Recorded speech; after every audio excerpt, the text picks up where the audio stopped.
Imagina por un momento que el tiempo no es una línea recta que avanza hacia el futuro, sino un gran río que fluye lentamente. Un río cuyas aguas arrastran ecos de voces olvidadas, susurros de épocas que se desdibujan en la neblina de la memoria.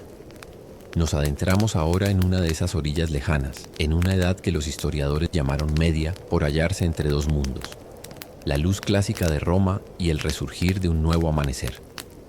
Pero para quienes vivieron en ella no era un intermedio, era el esente mundo entero, un tapiz vasto y complejo tejido con hilos de fe, miedo, superstición y una resistencia cotidiana que hoy nos resulta casi incomprensible. Este es un viaje hacia la lentitud, hacia la textura áspera y auténtica de lo ordinario en la Edad Media. Un relato no de reyes y batallas, sino del peso de un día cualquiera, un día que para nosotros habría sido un desafío insoportable. Nuestro viaje comienza antes del amanecer, en la profunda oscuridad del campo, cuando la noche aún se aferraba a la tierra con garras frías. No existía el silencio absoluto que anhelamos en nuestras noches modernas. El mundo medieval dormía, pero su sueño era ligero, interrumpido. Fuera de la protección de una cabaña de madera y paja, el bosque susurraba. Cada crujido de una rama, cada grito lejano de un zorro o un búho era un recordatorio de que la oscuridad estaba viva y poblada de incógnitas. No había cerraduras lo suficientemente fuertes, ni muros lo suficientemente altos para mantener a raya la imaginación. Para el campesino, el lobo feroz no era solo un cuento, era una presencia real que podía llevarse un cordero o algo más.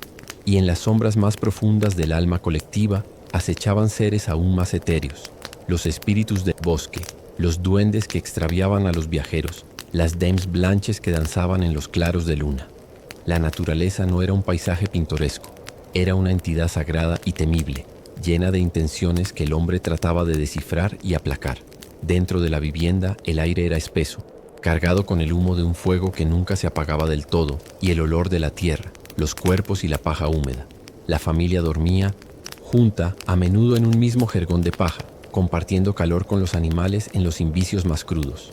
El sueño mismo tenía una cualidad diferente. Los historiadores nos hablan del primer sueño y el segundo sueño. Las personas se acostaban al anochecer, se despertaban naturalmente durante unas horas en mitad de la noche para hablar, pensar o amar, y luego volvían a dormir hasta el alba. No había prisa por levantarse porque la verdadera actividad no podía comenzar hasta que el sol disipara las tinieblas. Y entonces lentamente, como gotas de rocío filtrándose a través del techo de paja, los primeros sonidos del día comenzaban a impregnarlo todo. No era el zumbido de un teléfono ni el claxon de un coche, sino el canto del gallo, el animal que en la creencia popular, con su voz ahuyentaba a los demonios de la noche. Su canto no solo marcaba la hora, era un acto de purificación, un conjuro contra las fuerzas invisibles que se retiraban de mala gana con la llegada de la luz. La casa se activaba con movimientos lentos, ritualísticos. Avivar el fuego, la sensación de frío en los dedos de los pies al pisar el suelo de tierra, el sonido de la leña crepitando, prometiendo un poco de calor para el agua del desayuno. Una papilla sencilla de avena o centeno, un pan moreno y duro. La vida del campesino medieval estaba gobernada por dos tiranos ineludibles: el Señor y las estaciones. El Señor, un hombre lejano que vivía en una fortaleza de piedra, era dueño de la tierra, del molino, del horno y en gran medida del tiempo y el esfuerzo de sus siervos. Cada mañana, después de esa comida frugal, comenzaba la jornada laboral, que no se medía en horas sino en tareas. Ir al campo no era una elección, era la esencia de la existencia. Era doblar la espalda desde el amanecer hasta el atardecer para arar la tierra dura, sembrar las semillas con esperanza o cegar el trigo con una hoz que destellaba bajo un sol implacable. El trabajo era físico, agotador, y se repetía con una monotonía que moldeaba los huesos y el carácter. No había fin de semana, solo los días de fiesta de la iglesia que ofrecían un respiro sagrado del trabajo profano. Pero este mundo material estaba profundamente entrelazado con uno espiritual e invisible. ¿Por qué creían con tanta fuerza en este mundo invisible? La respuesta yace en la fragilidad de la vida. Una tormenta inesperada podía arruinar la cosecha de un año entero. Una enfermedad simple podía llevar a un niño robusto a la tumba en 3 días. El dolor de muelas podía ser una tortura insoportable sin remedio. Ante esta vulnerabilidad constante, la mente humana busca patrones, causas, explicaciones. No podía ser que el mundo fuera caótico y arbitrario. Tenía que haber una razón, una voluntad detrás de cada desgracia y cada bendición. Así, el universo medieval se pobló de intenciones. Si la cosecha se perdía, quizás era porque alguien había ofendido al espíritu del campo. Si un niño enfermaba, tal vez el mal de ojo de un vecino envidioso había posado su mirada sobre él.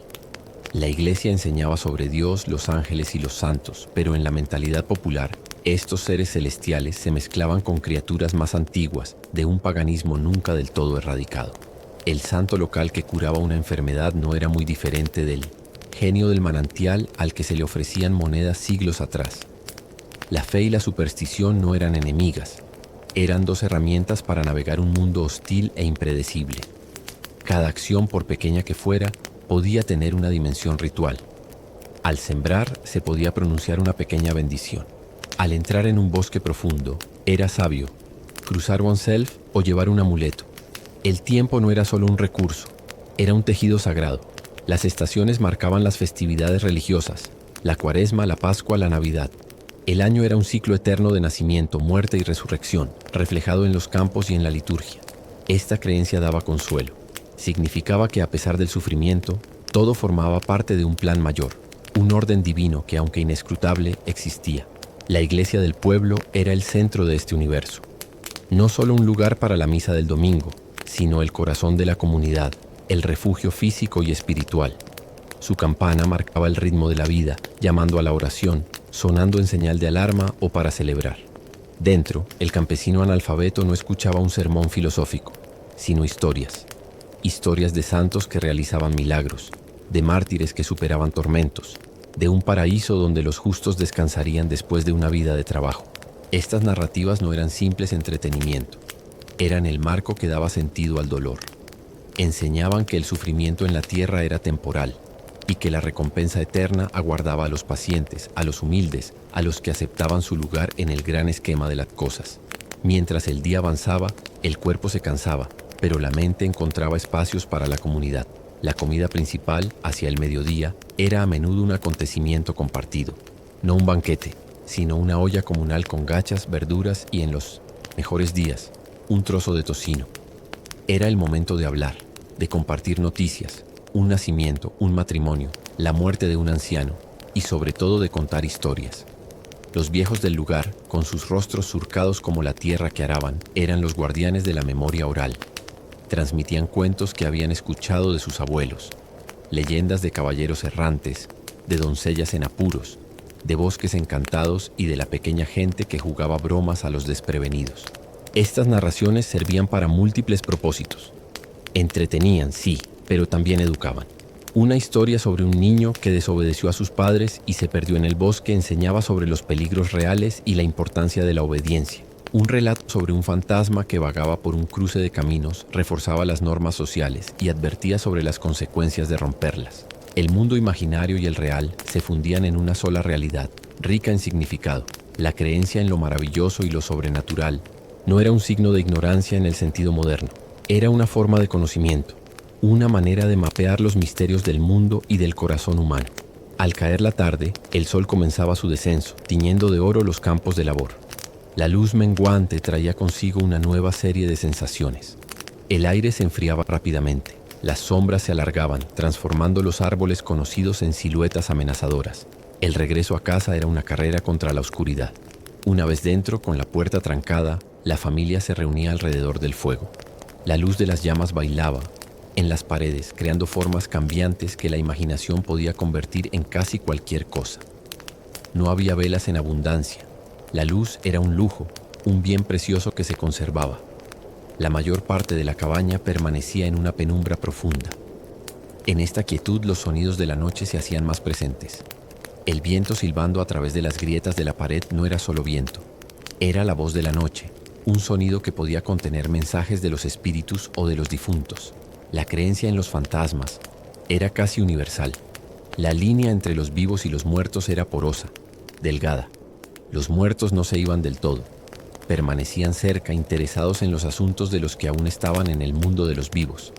Se les recordaba en las oraciones, se les ofrecía misas para acelerar su paso por el purgatorio, y se temía su regreso si habían dejado asuntos pendientes.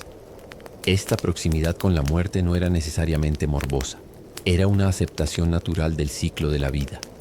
La muerte era una vecina, una presencia familiar. Y así, en la oscuridad, con el cuerpo dolorido por el trabajo y la mente mecida por las creencias ancestrales, el sueño llegaba de nuevo. No era el sueño profundo e inconsciente que buscamos hoy con pastillas y aplicaciones de meditación. Era un sueño ligero, vigilante, interrumpido por los sonidos de la noche y los sueños vívidos que se interpretaban como presagios o mensajes del otro mundo. Soñar con agua clara podía significar buena fortuna. Soñar con dientes cayéndose, una muerte próxima en la familia. Cada aspecto de la vida, incluso el mundo onírico, estaba imbuido de significado, conectado a una red invisible de causas y efectos que gobernaban el universo. Esta era la textura de un solo día, una sucesión de momentos lentos, físicos, impregnados de un sentido de propósito dentro de un orden cósmico que, aunque a veces cruel, nunca era absurdo. La dureza de la existencia se suavizaba con la certeza de la fe y el consuelo de la comunidad. La monotonía se rompía con la riqueza del mundo invisible. La fatiga del cuerpo se compensaba con la actividad de una imaginación que poblaba el mundo de maravillas y terrores, haciendo de la vida no solo una lucha por la supervivencia, sino una gran epopeya personal, un viaje del alma a través de un paisaje material y espiritual, un viaje que a sus ojos siempre tenía un destino final, la redención y el descanso eterno. Y es en esta lentitud, en esta aceptación profunda de los ritmos de la tierra y del cielo, donde podemos encontrar, paradójicamente, un extraño y lejano eco de paz. Mientras la vida en el campo transcurría al ritmo de las estaciones, existían otros espacios donde la textura de lo cotidiano se tejía con hilos diferentes, aunque igual de lentos y demandantes. Imaginemos ahora una de esas pequeñas ciudades medievales, un burgo amurallado que se alza como una isla de piedra en un mar de campos y bosques.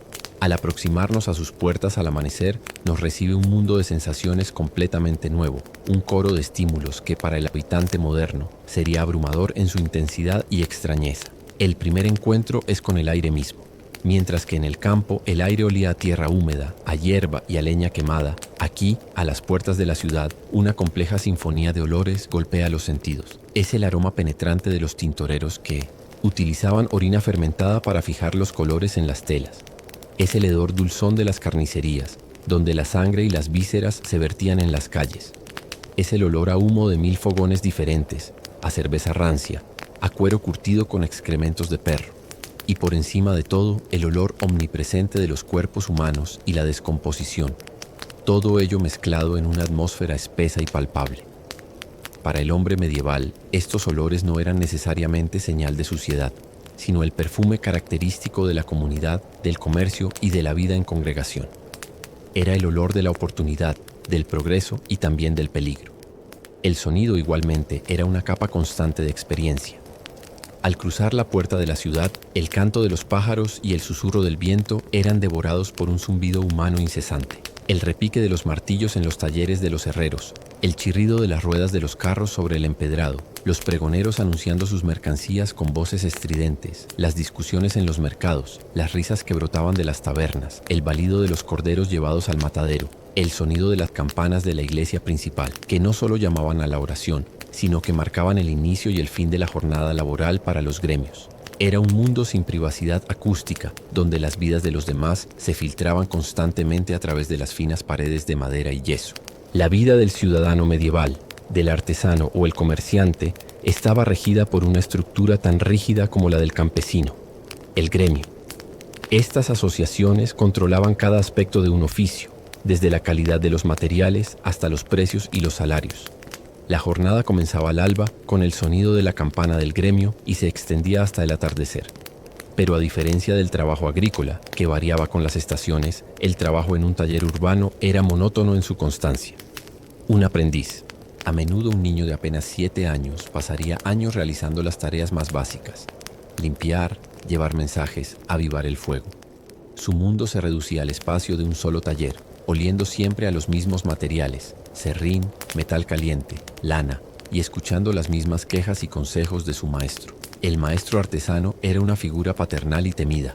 Él no solo enseñaba un oficio, moldeaba un carácter. La vida del aprendiz estaba totalmente supeditada a la de su maestro, viviendo bajo su mismo techo y comiendo en su misma mesa. La disciplina podía ser brutal y las palizas eran una parte aceptada de la educación. Se creía que el dolor y la humillación templaban el espíritu y enseñaban humildad y obediencia, virtudes esenciales en un mundo donde el orden social era visto como un reflejo del orden divino. ¿Por qué se aceptaba esta rigidez? Porque ofrecía algo invaluable: seguridad. Pertenecer a un gremio significaba tener un lugar en el mundo, una identidad clara. Significaba que si se seguían las reglas, uno podía aspirar a convertirse en oficial, y quizás con el tiempo y un poco de suerte, en maestro con su propio taller. Era una escalera lenta pero firme, en una sociedad donde caerse significaba la miseria o la muerte. En este mundo urbano, las creencias y los miedos adquirían matices diferentes. Las mismas fuerzas sobrenaturales que poblaban el campo estaban presentes, pero se adaptaban al nuevo paisaje de piedra. Los fantasmas no solo vagaban por los cementerios, sino por las estrechas callejuelas y los puentes. Las brujas no solo vivían en cabañas en el bosque, sino que podían ser la vecina de al lado, la mujer solitaria que vendía hierbas y pociones. La ciudad, con su densidad de población, era un caldo de cultivo para los rumores y el miedo colectivo. Una enfermedad repentina, un incendio inesperado, la muerte de varios niños a la vez. Estas tragedias necesitaban una explicación, y a menudo, la explicación más convincente era la malicia humana aliada con el poder demoníaco. La iglesia seguía siendo el centro, literal y figurativo, de la vida urbana. Las grandes catedrales que comenzaron a elevarse hacia el cielo en este periodo no eran solo lugares de culto, eran el orgullo de la ciudad, una representación tangible de su devoción y su prosperidad. La construcción de una catedral era un proyecto que duraba generaciones y cada ciudadano contribuía de alguna manera, ya fuera con dinero, con materiales o con trabajo. Al caminar por una ciudad medieval, uno siempre estaba a la sombra de la iglesia, literal y espiritualmente. Sus campanas ordenaban el tiempo, sus festividades estructuraban el año y sus enseñanzas ofrecían un marco moral para navegar las complejidades de la vida comercial, donde la tentación de la usura y el engaño siempre estaba presente. Y sin embargo, en medio de este bullicio y esta fe, existía una presencia constante y silenciosa, la de la enfermedad y la muerte. La ciudad medieval era un lugar peligroso para la salud. Las aguas residuales corrían por las calles en canalones abiertos, atrayendo ratas y moscas. Las epidemias eran visitantes frecuentes y devastadores. La más famosa, la peste negra, que barrieron Europa en el siglo XIV, fue la exponenciación de un riesgo siempre latente. Pero incluso en tiempos de paz, la mortalidad infantil era abrumadoramente alta. Una simple infección podía ser una sentencia de muerte. La esperanza de vida era corta y la muerte era una experiencia pública, familiar, que ocurría en el hogar, rodeada de la familia y los vecinos. Esta proximidad constante con el fin de la vida terrenal daba forma a la mentalidad de una manera profunda. No era un tema morboso, sino una parte esencial de la reflexión diaria. Se fomentaba la práctica de la memoria mori, el recuerdo de la muerte. Se creía que meditar regularmente sobre la propia mortalidad ayudaba a mantener el alma enfocada en lo eterno y alejaba la tentación del pecado y la vanidad. El arte de la época está lleno de este simbolismo: esqueletos danzantes, gusanos royendo cadáveres, en sus tumbas, representaciones vívidas del juicio final. No era para aterrorizar, sino para recordar. Recordar que la belleza física se desvanece, que la riqueza material es temporal y que el verdadero propósito de la vida era la preparación para el más allá. En este contexto, la creencia en el purgatorio, un lugar de purificación temporal para las almas que no estaban listas para entrar en el paraíso, se convirtió en una parte central de la vida espiritual. Ofrecía esperanza. Significaba que la muerte no era un veredicto final inmutable, y que los vivos podían ayudar a los difuntos con sus oraciones y misas. Así, la comunidad no se rompía con la muerte, se transformaba. Los vivos y los muertos permanecían conectados en una gran comunión de santos, ayudándose mutuamente en el viaje hacia la salvación eterna. Esta creencia daba un profundo consuelo, transformando el dolor de la pérdida en un acto de amor e intercesión continua. Al caer la noche, las puertas de la ciudad se cerraban con un ruido sordo y pesado. El bullicio diurno se apagaba, reemplazado por el silbido del sereno, el vigilante que recorría las calles anunciando la hora y el clima. Las normas de los gremios prohibían trabajar de noche, para asegurar la calidad del trabajo y evitar incendios. Así, la oscuridad traía una quietud forzada. Las familias se reunían en sus hogares, iluminados por la tenue luz de una vela de cebo que desprendía un humo negro y oloroso. Era el Onjimeti, momento de la cena, de las oraciones, de contar historias junto al fuego. Era el momento de mirar hacia adentro, de examinar la conciencia, de prepararse para el sueño y siempre para el último sueño que algún día llegaría. Una vez más, la lentitud y la reflexión impuestas por la naturaleza y la sociedad tejían la tela de una existencia que, a pesar de toda su dureza, estaba imbuida de un propósito trascendente y una quietud ritual que hoy hemos olvidado. Más allá de los muros de las ciudades y los límites de las aldeas, se extendía la vasta y sombría frontera de lo desconocido, el bosque. Para la mente medieval, el bosque no era simplemente un conjunto de árboles, era un reino por derecho propio, un lugar profundo, antiguo y lleno de misterios.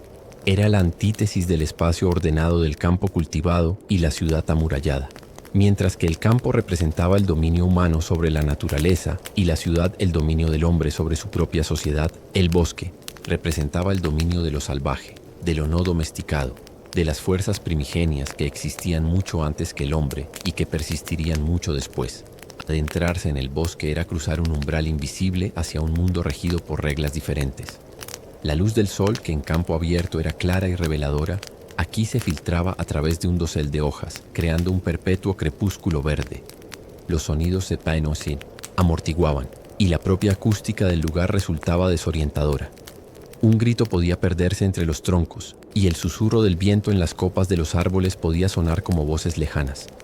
Para una persona de la época, cada crujido de una rama bajo los pies, cada parpadeo de movimiento entre la maleza, era potencialmente significante. No era solo un ciervo o un jabalí, podía ser un espíritu del bosque, un duende travieso o el temido hombre salvaje, una figura legendaria cubierta de pelo que vivía más allá de las leyes de la civilización. La creencia en estos seres no surgía de la mera fantasía, sino de una forma profundamente arraigada de comprender el mundo. En una cosmovisión donde todo, desde una piedra hasta un río, podía tener un espíritu o una intención, el bosque, por su pura magnitud y poder, estaba necesariamente vivo. Los genios Lozi, los espíritus protectores de un lugar, habitaban en arroyos, en robles ancianos o en formaciones rocosas peculiares. Era de suma importancia apaciguarlos. Un viajero prudente podía dejar una moneda, un pedazo de pan o una palabra de agradecimiento al cruzar un arroyo, buscando un paso seguro. Talar un árbol particularmente grande o venerable sin la debida ceremonia podía considerarse una ofensa peligrosa, que acarrearía mala suerte, enfermedad o la desaparición del ganado. Estas creencias servían de manera práctica como un sistema de gestión y conservación del medio ambiente. El temor a ofender a los espíritus del bosque actuaba como un freno a la explotación desmedida. El bosque no era solo un lugar de peligro. Era también una despensa, una farmacia y un taller. Proporcionaba leña para el fuego, madera para construir, bayas y setas para comer, hierbas para curar enfermedades y tintes para las telas. Pero su uso estaba rodeado de rituales y tabúes. Se sabía que ciertas plantas debían ser recolectadas en fases específicas de la luna, o con las manos desnudas, o con una oración en los labios. Este conocimiento, transmitido de generación en generación, era una ciencia en sí misma, una farmacopea empírica mezclada con una espiritualidad profunda.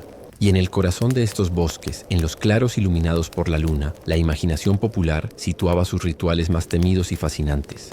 El aquelarre, la figura de la bruja, la mujer que había sellado un pacto con el diablo para obtener poder, es una de las más complejas y trágicas de la época. Desde nuestra perspectiva moderna, podemos entender estas creencias como la proyección de los miedos sociales más profundos, el miedo a la mujer que vivía al margen del control masculino, el miedo a la enfermedad, inexplicable, el miedo a la esterilidad de los campos o del ganado. Pero para el hombre y la mujer medievales, la bruja era una realidad tangible y aterradora. Se creía que las brujas volaban de noche para encontrarse con el diablo, quien les daba poderes para daunar a sus vecinos, arruinar la mantequilla, enfermar a los niños, provocar impotencia en los hombres o esterilidad en las mujeres. La creencia no era en una metáfora, sino en una capacidad real. Cuando una tragedia golpeaba a una familia, la necesidad de encontrar una causa y un culpable era abrumadora. A menudo, la bruja señalada era una mujer anciana y pobre, que quizás había pedido limosna y había sido rechazada, o que simplemente vivía sola y era considerada extraña. Su soledad y su vulnerabilidad la convertían en el chivo expiatorio perfecto para las desgracias de la comunidad. Esto nos lleva a una pregunta fundamental. ¿Por qué estas creencias que nos parecen tan ilógicas tenían un poder tan absoluto? La respuesta yace en la naturaleza de la verdad en la Edad Media. La verdad no se establecía principalmente a través de la experimentación y la evidencia como intentamos hacer hoy, sino a través de la autoridad. La autoridad de la Biblia, la autoridad de los escritos de los padres de la Iglesia, la autoridad del sacerdote local y la autoridad de la tradición oral transmitida durante siglos. Si un erudito respetado escribía sobre la existencia de sirenas en mares lejanos, o si el párroco predicaba sobre la realidad de la posesión demoníaca, esa era la verdad. La experiencia personal se interpretaba a través de ese lente. Un sueño vívido no era solo un sueño, era una visión. Una enfermedad mental no era una dolencia, era una posesión. El marco de referencia lo era todo. Este mundo de bosques encantados y brujas malévolas coexistía, de manera extraña pero coherente, con la fe cristiana oficial. Para la Iglesia estas criaturas y prácticas eran reales, pero su poder era una ilusión diabólica. El diablo, se enseñaba, podía engañar a los sentidos, hacer que las personas creyeran haber volado o haber asistido a un banquete, cuando en realidad no habían salido de sus camas. Esta perspectiva convertía la lucha contra la brujería no solo en un asunto de justicia terrenal, sino en una batalla cósmica entre el bien y el mal.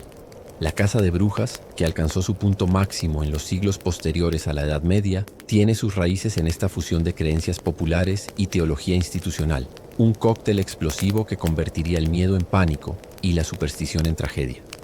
Así, el bosque se erigía como un recordatorio físico de los límites del conocimiento humano y del poder de lo invisible.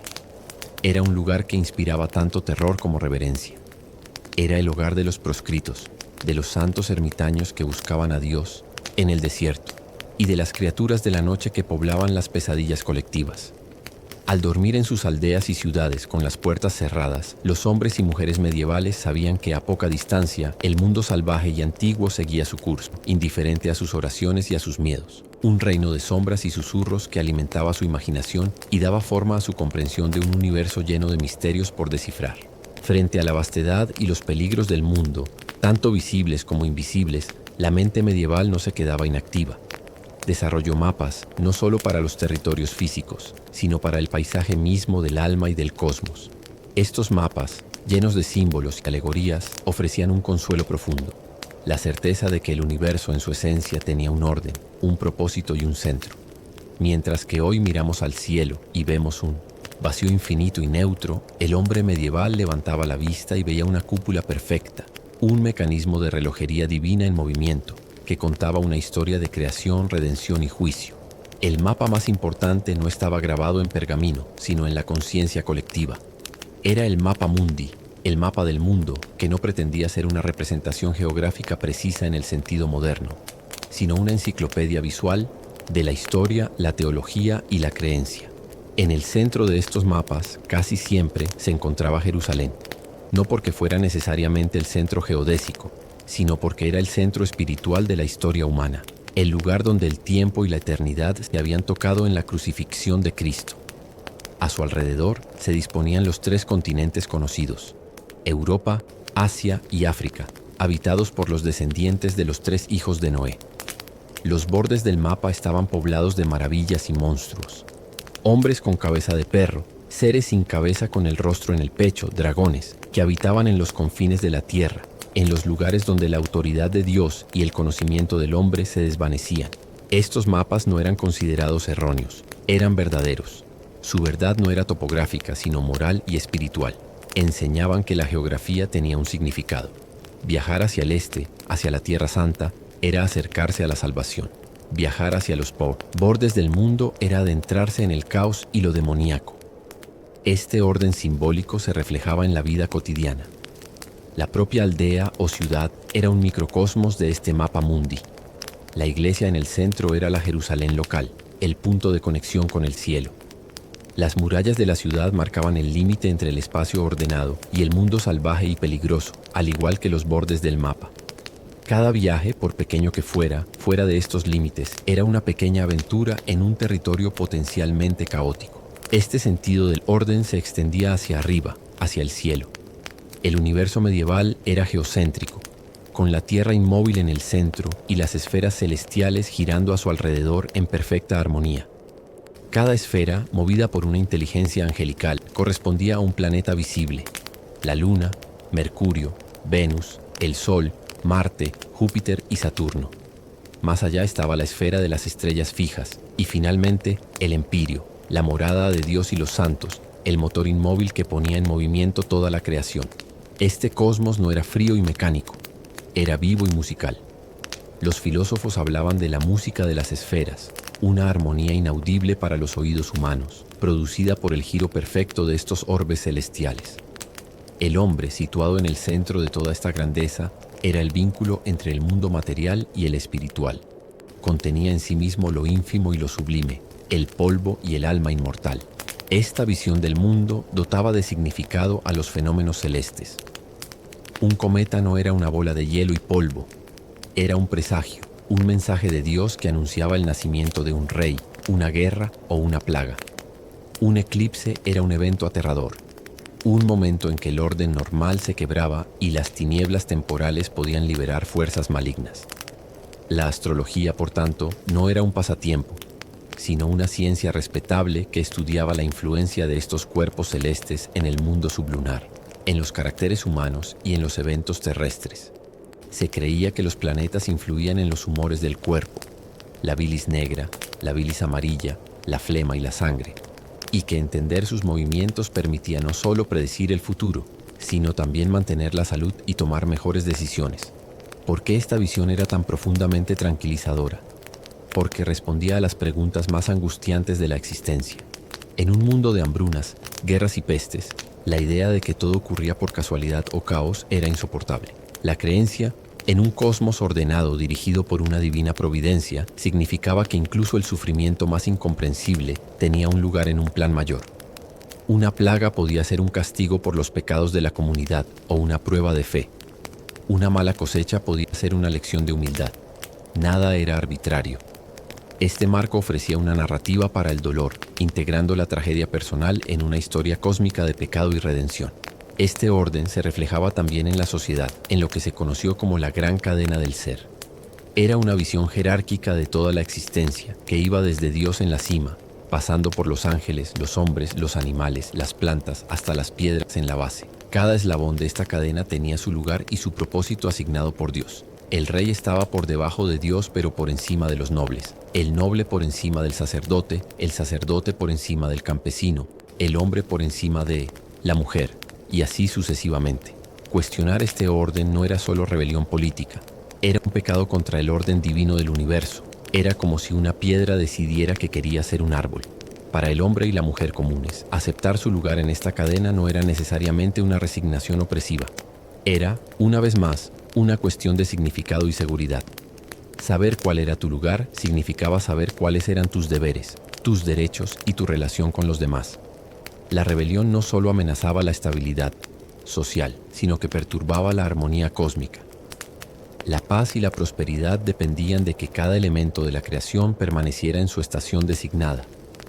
Esta mentalidad fomentaba una aceptación profunda de las circunstancias de la vida, una virtud que la Iglesia ensalzaba constantemente: la humildad, la ambición desmedida, el deseo de ascender más allá de lo que Dios había decretado, era el camino hacia la perdición del alma. Así, desde la choza más humilde hasta el palacio del rey, desde el campo arado hasta las estrellas giratorias, todo encajaba en un solo y gran diseño. La vida no era una lucha absurda por la supervivencia en un universo indiferente, sino un viaje del alma a través de un paisaje lleno de significado, donde cada roca, cada planta, cada animal y cada evento celestial tenía una razón de ser y una lección que enseñar. El mundo era un libro escrito por la mano de Dios, y la tarea del hombre era aprender a leerlo. Esta búsqueda de sentido, esta inmersión en un universo simbólico y ordenado, proporcionaba un consuelo que iba más allá de la comodidad material.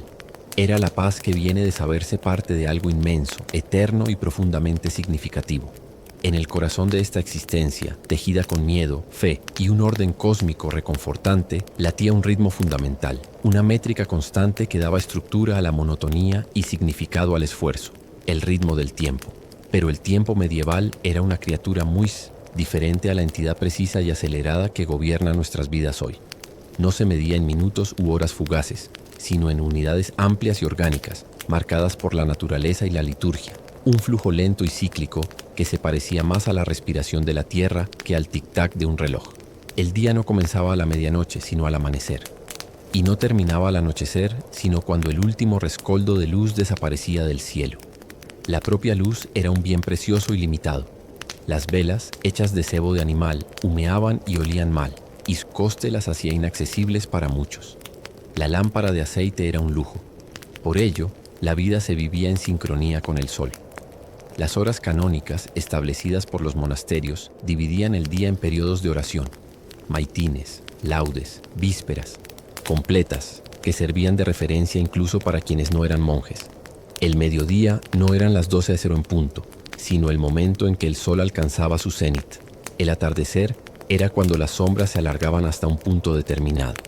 Este tiempo era subjetivo, fluido, ligado a la experiencia corporal y a la observación del cielo. No existía el concepto de puntualidad como lo entendemos nosotros. Un encuentro se fijaba para después de la misa de la mañana o al terminar la siega. La prisa no era una virtud. De hecho, podía ser un signo de desorden mental o de falta de fe. Si Dios había dispuesto un orden perfecto en el universo, alterar el ritmo natural de las cosas con prisas innecesarias era casi una afrenta. El trabajo se medía por tareas, no por horas. Un herrero no trabajaba 8 horas, sino hasta que terminaba de forjar la espada o herrar los caballos que tenía encargados. El ritmo lo marcaba la tarea misma, la resistencia del cuerpo y la luz disponible. El año, al igual que el día, era un gran ciclo que se repetía eternamente. No era una línea recta que se alejaba hacia un futuro desconocido, sino un círculo que siempre volvía a su punto de partida.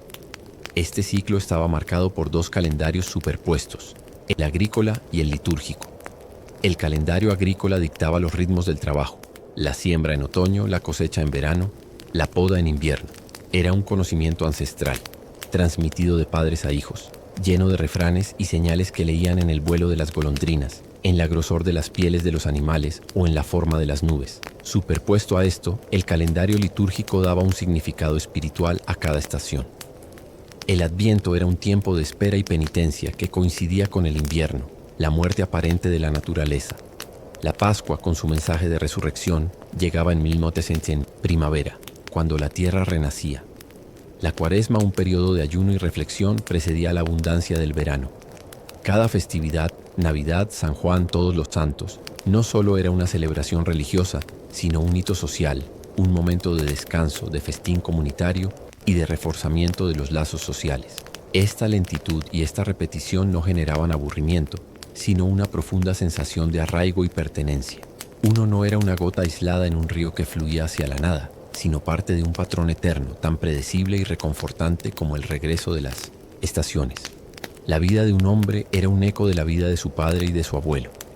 Nacía, aprendía el oficio de su padre, trabajaba la misma tierra, se casaba, tenía hijos que repetirían el ciclo y moría, siendo enterrado en el mismo suelo que sus antepasados. Esta continuidad era una forma de inmortalidad terrenal. La propia vejez se vivía de manera diferente. En una sociedad donde la experiencia práctica era la principal base de conocimiento, los ancianos eran depósitos de sabiduría. Eran los que recordaban la gran nevada de hace 40 años, la plaga que azotó la región, la canción que ya nadie más cantaba. Su lentitud no era despreciada, sino respetada como el ritmo adecuado para la reflexión y el consejo. Morir rodeado de la familia, habiendo transmitido ese legado, era el final natural y satisfactorio de un ciclo bien vivido. En este contexto, la creencia en el más allá no era una escapista fantasía, sino la conclusión lógica de este ciclo. Así como el grano de trigo debía morir y ser enterrado para dar fruto, el alma del hombre, una vez purificada, renacería en la vida eterna. La muerte no era el final del viaje, sino el paso a la siguiente fase del gran ciclo cósmico. Los rituales que rodeaban la muerte, las velas, las oraciones, la campana de la iglesia tocando a difuntos, no eran para los muertos, sino para los vivos, para recordarles esta verdad fundamental y ofrecerles consuelo en su dolor.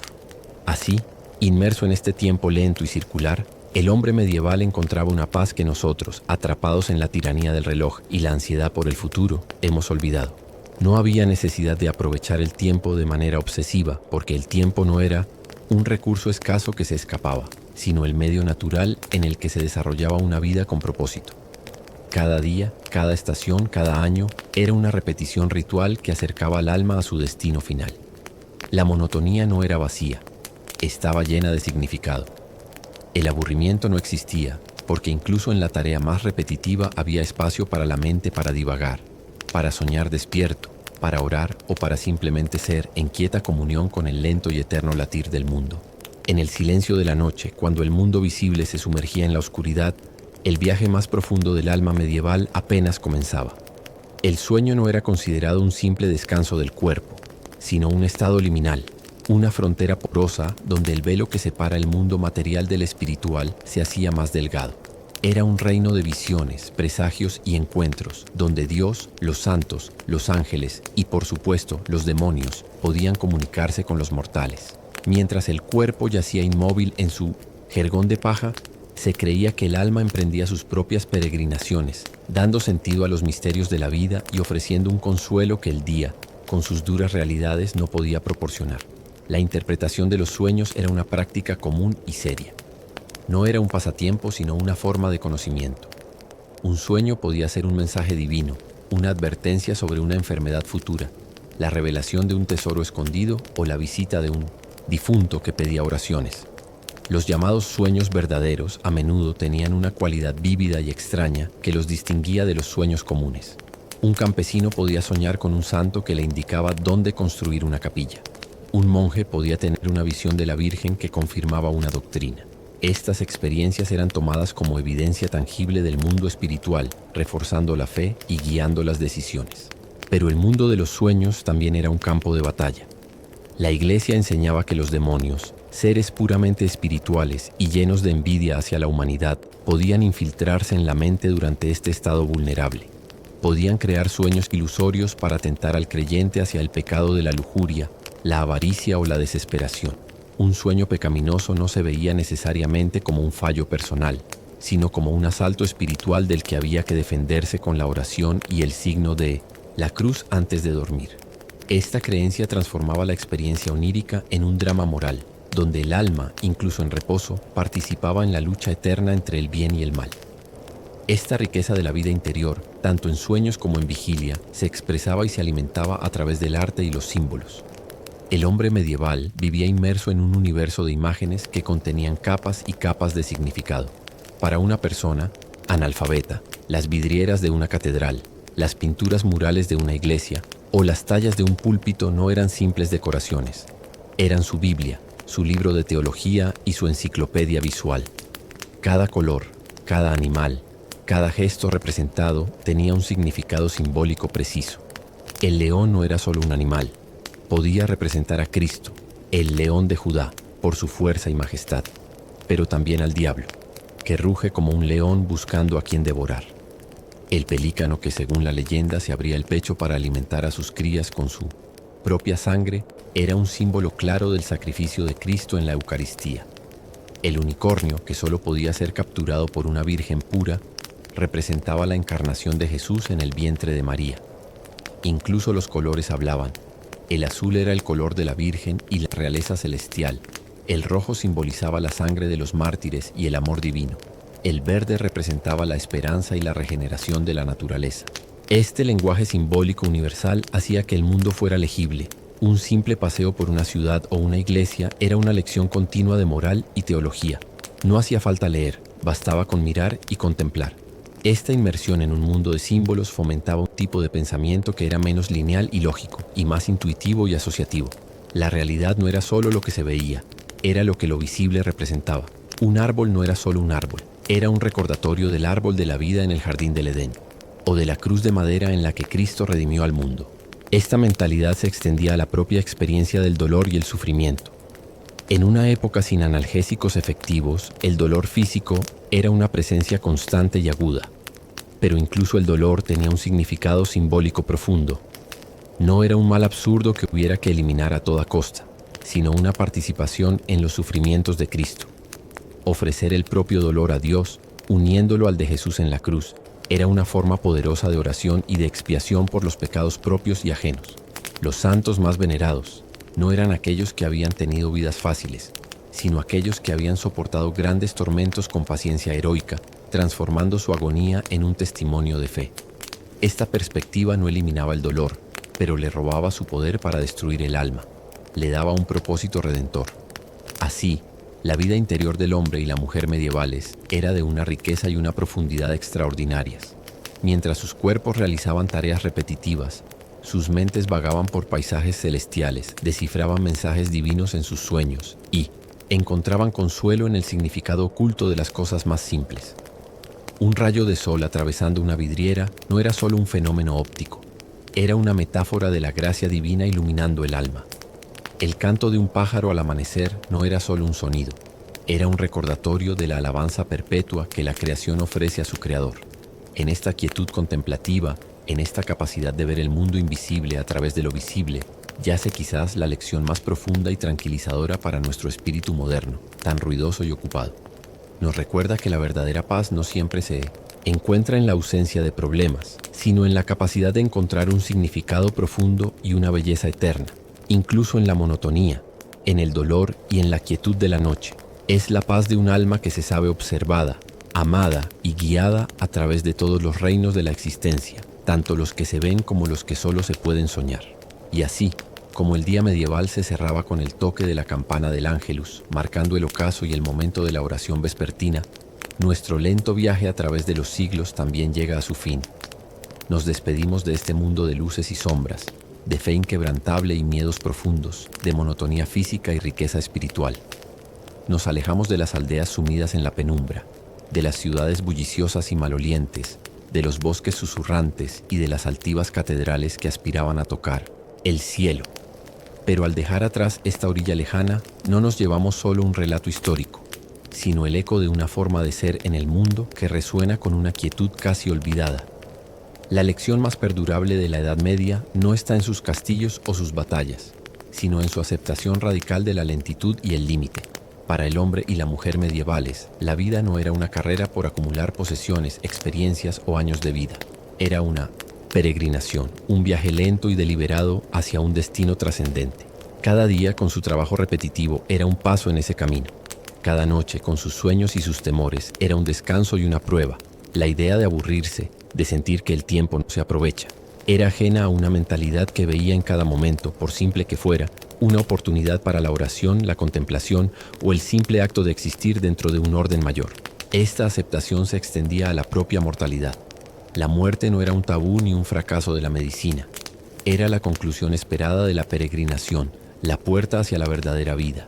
Esta proximidad constante no generaba un pánico existencial, sino una urgencia serena por vivir una vida moralmente recta. La memoria mori, el recuerdo de la muerte, no era una idea macabra, sino un antídoto contra la vanidad y un recordatorio para centrarse en lo que consideraban eterno, el alma. Hoy, en nuestra era de hiperestimulación, de gratificación instantánea y de una lucha frenética por negar los límites e incluso la muerte, la voz lejana del medieval nos susurra una verdad alternativa. Nos habla de la paz que se encuentra en la repetición ritual, en la aceptación de lo que no podemos cambiar y en la búsqueda de significado en lugar de mero entretenimiento. Nos recuerda que el universo no tiene por qué ser un vacío frío y azaroso, sino que puede ser un cosmos, una palabra que significa orden y belleza. Un lugar donde cada criatura, desde la más humilde hasta la más excelsa, tiene un propósito y un lugar. Sus creencias, que hoy podemos entender como mitos o construcciones simbólicas, no eran para ellos un simple consuelo. Eran la lente a través de la cual veían una realidad más profunda. Creer que un santo podía interceder por ellos, que un ángel guardián velaba por sus pasos o que sus oraciones podían aliviar el sufrimiento de un ser querido en el purgatorio, les dotaba de una agency espiritual, de un poder para actuar en un mundo que de otro modo les habría resultado abrumadoramente hostil. Su mundo estaba vivo, impregnado de significado y de intención, y en ese drama cósmico, ellos con sus vidas simples desempeñaban un papel fundamental. Al final, el verdadero lujo de la Edad Media no era para los pocos que habitaban en castillos, sino para la inmensa mayoría que en su simplicidad poseía un tesoro que nosotros hemos perdido: la capacidad de sumergirse por completo en el momento presente, de encontrar asombro en lo cotidiano y de descansar en la certeza de un orden divino. Mientras te envuelve la tranquilidad de esta noche, puedes dejar que estos ecos del pasado mezan tu espíritu. Imagina la lentitud de un atardecer sobre un campo de labranza, el sonido lejano de una campana en el aire tranquilo, la sensación de paz que viene de saberse una pequeña pero esencial parte de un vasto y misterioso tapiz. El viaje ha terminado. Las voces se desvanecen en la neblina del tiempo. Las luces de las aldeas medievales, una a una, se apagan en la distancia. Y lo que queda, más allá de los hechos y las fechas, es solo una sensación, una profunda y serena quietud, un recordatorio de que en el gran esquema de las eras, descansar y simplemente ser es tal vez el acto más sabio y humano de todos.